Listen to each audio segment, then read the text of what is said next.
प्यार हो जाए सबका बेड़ा पार, बेड़ा पार हो जाए सबका बेड़ा पार। योग हो जीवन का आधार,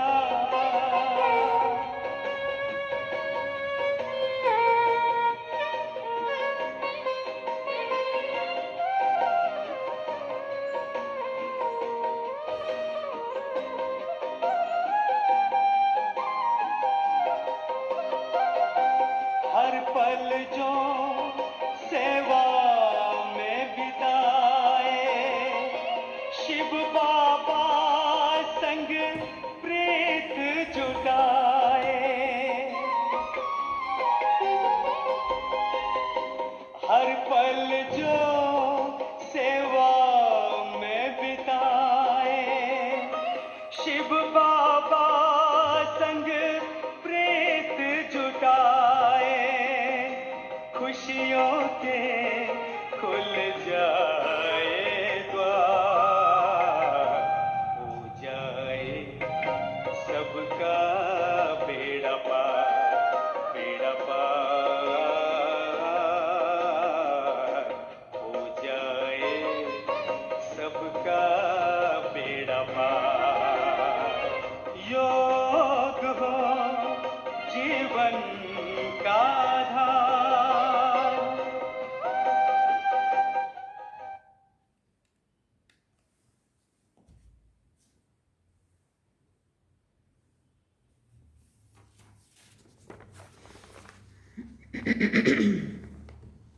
ओम शांति। बाबा गुड मॉर्निंग। आज बाबा के 21 मार्च 2025 के महावाक्य हैं। बाबा ने सार में कहा, मीठे बच्चे, तुम्हें अपने योग बल से सारी सृष्टि को पावन बनाना है। तुम योग बल से ही माया पर जीत पाकर जगत जीत बन सकते हो। बाबा ने प्रश्न पूछा, बाप का पार्ट क्या है? उस पार्ट को तुम बच्चों ने किस आधार पर जाना है? तो बाबा ने उत्तर में कहा, बाप का पार्ट है सबके दुख हर कर सुख देना, रावण की जंजीरों से छुड़ाना। जब बाप आते हैं तो भक्ति की रात पूरी होती है। बाप तुम्हें स्वयं अपना और अपनी जायदाद का परिचय देते हैं। तुम एक बाप को जानने से ही सब कुछ जान जाते हो। गीत में बाबा ने कहा, तुम ही हो माता पिता, तुम ही हो। गीत क्या है? तुम ही हो माता पिता, तुम ही हो। ओम शांति। बच्चों ने ओम शांति का अर्थ समझा है। बाप ने समझाया है, हम आत्मा है। इस सृष्टि ड्रामा के अंदर हमारा मुख्य पार्ट है। किसका पार्ट है? आत्मा शरीर द्वारा धारण कर पार्ट बजाती है ना।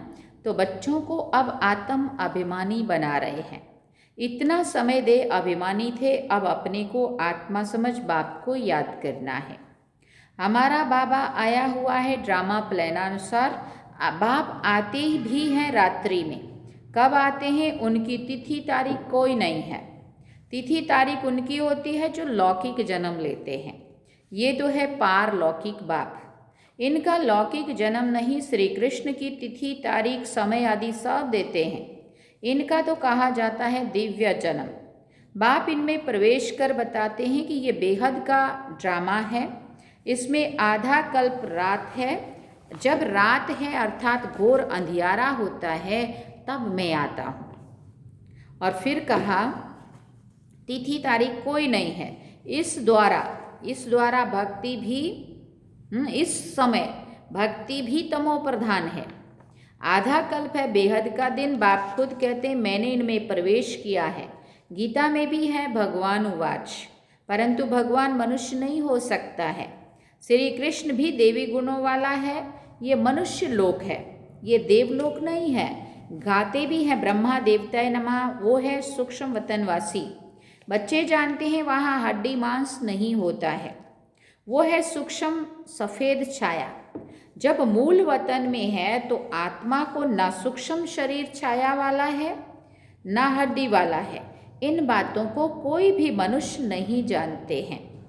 बाप ही आकर सुनाते हैं, ब्राह्मण ही सुनते हैं और कोई नहीं सुनते हैं।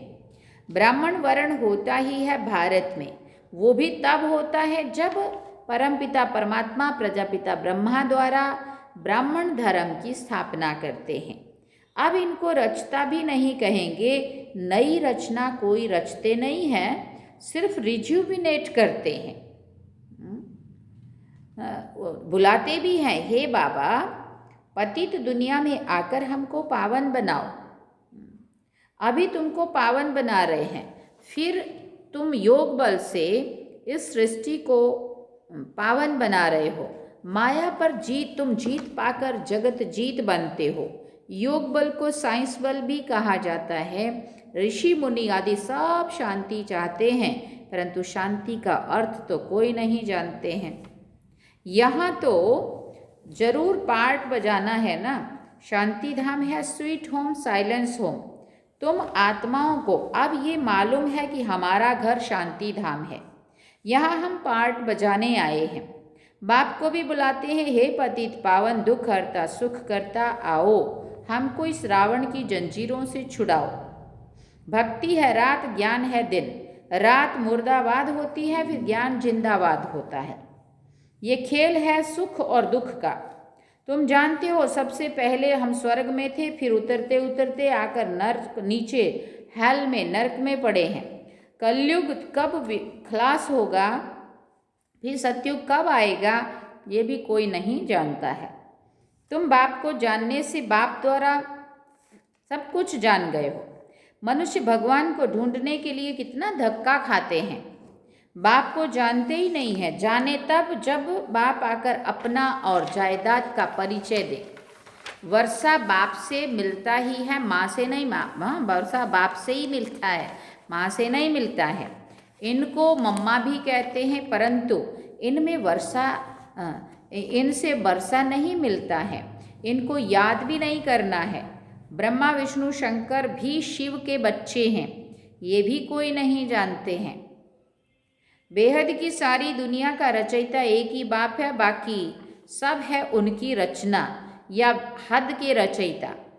अब तुम बच्चों को बाप कहते मुझे याद करो तो तुम्हारे विकर्म विनाश हों। मनुष्य बाप को नहीं जानते हैं तो किसको याद करें। इसलिए बाप कहते हैं कितने निधन के बन पड़े हैं। ये भी ड्रामा में नूंद है। भक्ति और ज्ञान दोनों में सबसे श्रेष्ठ कर्म है दान करना। भक्ति मार्ग में ईश्वर अर्थ दान करते हैं। किस लिए दान करते हैं, किस लिए करते हैं? कोई कामना तो जरूर रहती है। समझते हैं जैसा कर्म करेंगे वैसा फल दूसरे जन्म में पाएंगे। इस जन्म में जो करेंगे उसका फल दूसरे जन्म में पाएंगे। जन्म जन्मांतर नहीं पाएंगे, एक जन्म के लिए फल मिलता है। सबसे अच्छे से अच्छा कर्म होता है दान। दानी को पुण्यात्मा कहा जाता है, भारत को महादानी कहा जाता है। भारत में जितना दान होता है उतना और कोई खंड में नहीं होता है।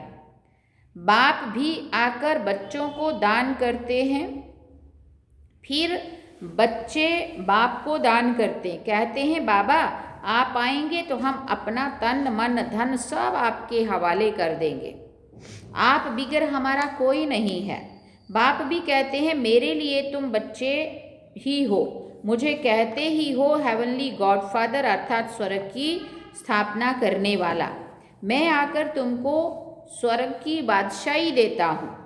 बच्चे मेरे अर्थ सब कुछ दे देते हैं, बाबा सब कुछ आपका है। भक्ति मार्ग में भी कहते हैं बस ये सब कुछ आपका दिया हुआ है। फिर वो चला जाता है तो दुखी हो जाते हैं। वो है भक्ति का अलग काल का सुख। बाप समझाते हैं भक्ति मार्ग में तुम बच्चे दान पुण्य करते हो इनडायरेक्ट, हाँ ईश्वर अर्थ दान करते हो, उसका फल तुमको मिलता रहता है। अब इस समय मैं तुमको कर्म अकर्म और विकर्म का राज बैठकर समझाता हूँ। भक्ति मार्ग में तुम जैसे कर्म करते हो उसका अलग काल सुख भी मेरे द्वारा ही तुमको मिलता है। इन बातों का दुनिया में और किसी को भी पता नहीं है। बाप ही आकर कर्मों की गति समझाते हैं। सतयुग में कभी कोई बुरा कर्म करते ही नहीं है, सदैव सुख ही सुख है। याद भी करते हैं सुखधाम स्वर्ग को। किसको याद करते हैं? सुखधाम को, स्वर्ग को। अभी नरक में बैठे फिर भी कह देते हैं फलाना स्वर्ग पधारा। आत्मा को स्वर्ग कितना अच्छा लगता है, आत्मा ही कहती है ना फलाना स्वर्ग पधारा। परंतु तमो प्रधान होने के कारण उनको कुछ भी पता नहीं पड़ता है कि स्वर्ग क्या है, नरक क्या है। बेहद का बाप कहते तुम सब कितने तमो प्रधान बन गए हो, ड्रामा को तो जानते ही नहीं हो। समझते भी हैं एक की सृष्टि का चक्र फिरता है तो जरूर हूबहू फिरेगा ना, वो सिर्फ कहने मात्र कह देते हैं। अभी ये है संगम युग, इस पर एक ही संगम युग का गायन है। आधा कल्प देवताओं का राज्य चलता है, फिर वो राज्य कहाँ चला जाता, कौन जीत लेते हैं, ये भी किसी को पता नहीं है। तो बाप कहते हैं रावण जीत लेता है। उन्होंने फिर देवताओं और आसुरों की लड़ाई बैठकर दिखाई है। फिर बाबा ने कहा अब बाप समझाते हैं 5 विकारों रूपी रावण से हारते फिर जीत पाते हैं रावण पर, फिर जीत भी पाते हैं रावण पर। तुम तो पूज्य थे, फिर पुजारी पतित बन जाते हो तो रावण से हारे ना। ये तुम्हारा दुश्मन होने के कारण तुम सदैव जलाते आए हो, परंतु तुमको पता नहीं है। अब बाप समझाते हैं रावण के कारण तुम पतित बने हो। इन विकारों को ही माया कहा जाता है। माया जीत जगत जीत कहते हैं। ये रावण सबसे पुराना दुश्मन है।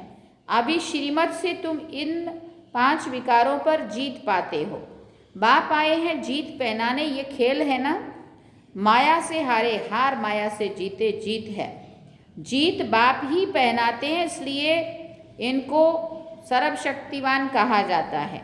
रावण भी कम शक्तिमान नहीं है, परंतु वो दुख देते हैं, ये इसलिए गायन नहीं है। रावण है बहुत दुष्टर, तुम्हारी राजाई छीन लेता है। अभी तुम समझ गए हो हम कैसे हारते हैं फिर कैसे जीत पाते हैं। आत्मा चाहती भी है हमको शांति चाहिए, हम अपने घर जावे।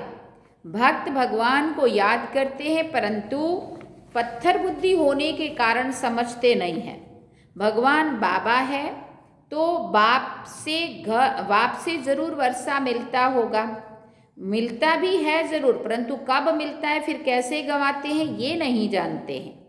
बाप कहते हैं मैं इस ब्रह्मा तन द्वारा तुमको बैठ समझाता हूँ, मुझे भी ऑर्गन्स चाहिए ना। मुझे अपनी कर्मेंद्रियाँ तो है नहीं, सूक्ष्म वतन में भी कर्मेंद्रियाँ, सूक्ष्म वतन में भी कर्मेंद्रियाँ हैं। चलते फिरते जैसे मूवी बायोस्कोप होता है ना, ये मूवी टॉकी बायोस्कोप निकले हैं, तो बाप को भी समझाने में सहज होता है। उन्हों का है बाहुबल, तुम्हारा है कौन सा बल? योग बल। वो तो 2 भाई भी अगर आपस में मिल जाएं तो विश्व पर राज्य कर सकते हैं। कौन, किसकी बात कर रहे हैं बाबा? रशिया और अमेरिका बहुत ही बलवान है, बहुत ही उनके पास सारा कुछ मटेरियल, सबसे ज़्यादा उनके पास, ये सबसे अमीर भी वही है। तो बाबा कहते हो दोनों अगर मिल जाएं तो सारे विश्व पर राज्य कर सकते, परंतु अभी तो फूट पड़ी हुई है। दोनों के कितनी आपस में वो है। तुम बच्चों को साइलेंस का शुद्ध घमंड रहना चाहिए। तुम मन मना भाव के आधार से साइलेंस द्वारा जगत जीत बन जाते हो। वो है साइंस घमंडी, तुम साइलेंस घमंडी अपने को आत्मा समझ बाप को याद करते हो। याद से तुम सतो प्रधान बन जाएंगे। बहुत सहज उपाय बताते हैं। तुम जानते हो शिव बाबा आए हैं हम बच्चों को फिर से स्वर्ग का वर्षा देने। तुम्हारा जो भी कलयुगी कर्म बंधन है, बाप कहते हैं उनको भूल जाओ। 5 विकार भी मुझे दान में दे दो। तुम जो मेरा मेरा करते आए हो ना, मेरा पति, मेरा फलाना, ये सब भूलते जाओ। सब देखते हुए भी उनसे ममत्व मिटा दो। एक बात बच्चों को ही समझाते हैं, जो बाप को नहीं जो बाप को जानते ही नहीं, वो तो इस भाषा को भी समझ ना सके। मुरली में क्या बोलता है बाबा ये भी पता नहीं, मतलब समझ नहीं पाएंगे, और भगवान ही कह रहा है ये भी नहीं। बाप आकर मनुष्य से देवता बनाते, देवताएं होते ही सतयुग में हैं, कलयुग में होते हैं मनुष्य। अभी तक उनकी निशानियां हैं, अर्थात चित्र हैं। मुझे कहते ही है पतित पावन। मैं तो डिग्रेड होता नहीं हूँ, तुम कहते हो हम पावन थे, फिर डिग्रेड हो पतित बने हैं। अब आप आकर पावन बनाओ तो हम अपने घर जाएं। ये है स्पिरिचुअल नॉलेज। अविनाशी ज्ञान रत्न है ना, ये है नई नॉलेज। अभी तुमको ये नॉलेज सिखाता हूँ। रचयिता और रचना के आदि मध्य अंत का राज बताता हूँ। अभी ये तो है पुरानी दुनिया, इसमें तुम्हारे जो भी मित्र संबंधी आदि हैं, देह सहित सबसे ममत्व निकाल दो। अभी तुम बच्चे अपना सब कुछ बाप हवाले करते हो, फिर बाप स्वर्ग की बादशाही 21 जन्मों के लिए तुम्हारे हवाले कर देते हैं। लेन देन तो होती है ना, बाप तुमको 21 जन्मों के लिए राज्य भाग्य देते हैं। 21 जन्म 21 पीढ़ी गाते आए हो ना, अर्थात 21 जन्म पूरी लाइफ चलती है।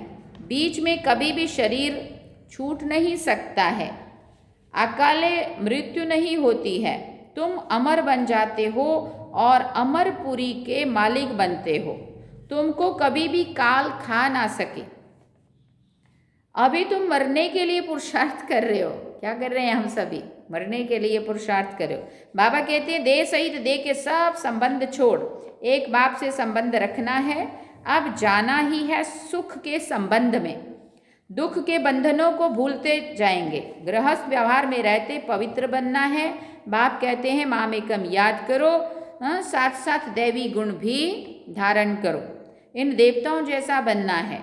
ये है एम ऑब्जेक्ट। ये लक्ष्मी नारायण स्वर्ग के मालिक थे। इन्होंने कैसे राज्य पाया, फिर कहाँ गए, ये किसी को पता नहीं है। अभी तुम बच्चों को दैवी गुण धारण करने हैं। किसी को भी दुख नहीं देना है। बाप है ही दुख हरता सुख करता, तो तुम बच्चों को भी, तो तुमको भी सुख का रास्ता सबको बताना है, अर्थात अंधों की लाठी बनना है। अभी बाप ने तुम्हें ज्ञान का तीसरा नेत्र दिया है।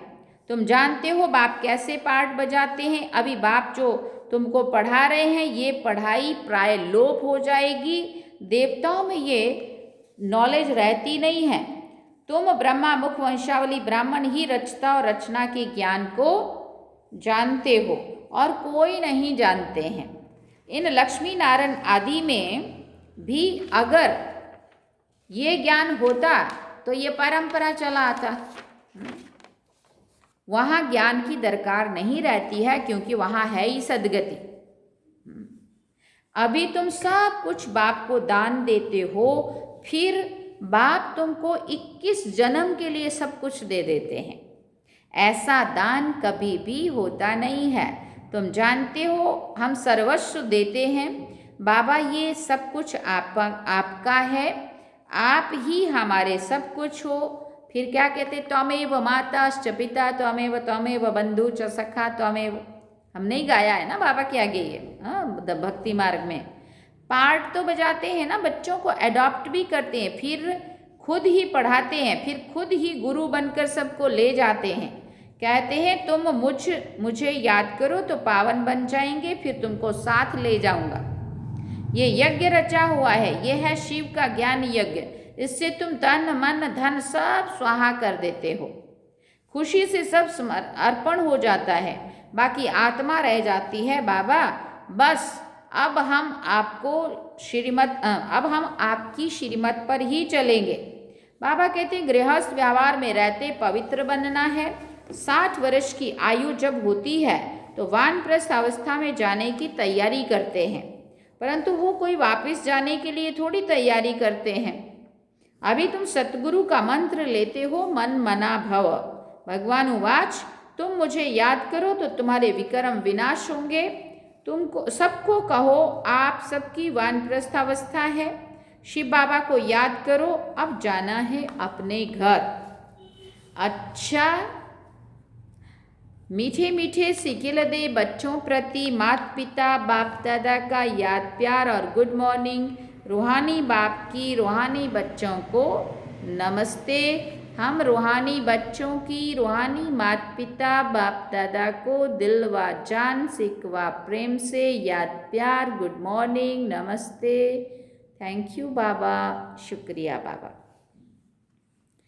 धारणा के लिए मुख्य सार है। पहला पॉइंट, कलयुगी सर्व कर्म बंधनों को बुद्धि से भूल 5 विकारों का दान करके आत्मा को सतो प्रधान बनाना है।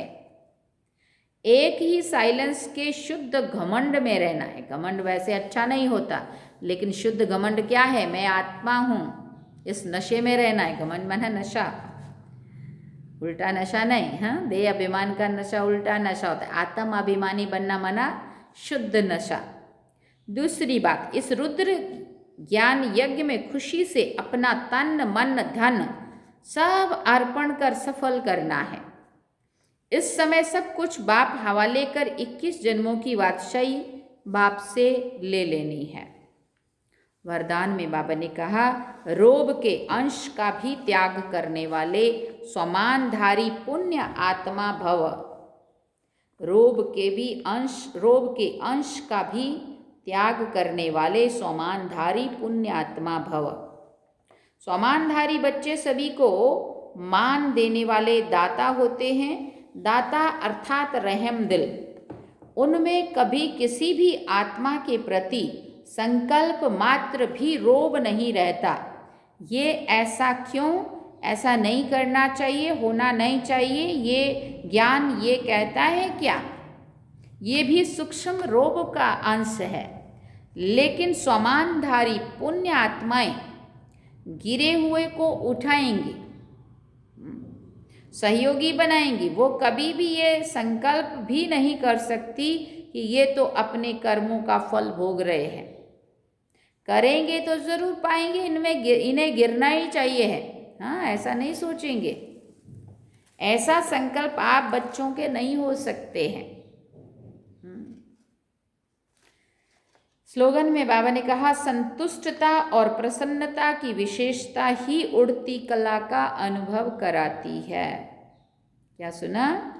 संतुष्टता और प्रसन्नता की विशेषता ही उड़ती कला का अनुभव कराती है।